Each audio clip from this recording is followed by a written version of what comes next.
Ikaw ba ay isang law student, law graduate na naghahanda for the bar exams, or someone curious tungkol sa batas?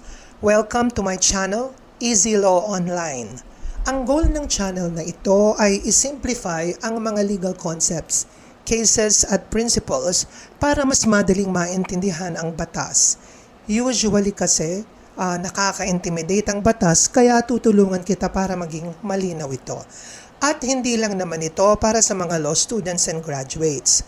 Kung hindi ka law student or graduate, may mga video din para sa iyo para maintindihan mo ang batas na pwedeng makaapekto sa iyo.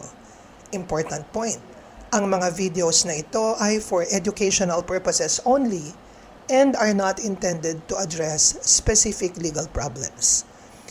Konting information lang tungkol sa akin, just in case you're wondering kung bakit ba kayo sasali sa community na ito.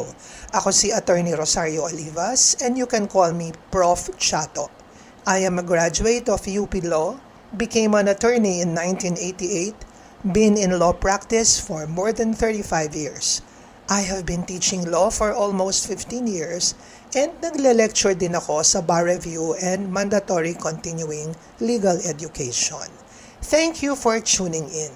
I invite you to like, subscribe, and hit that notification bell. Again, welcome to Easy Law Online.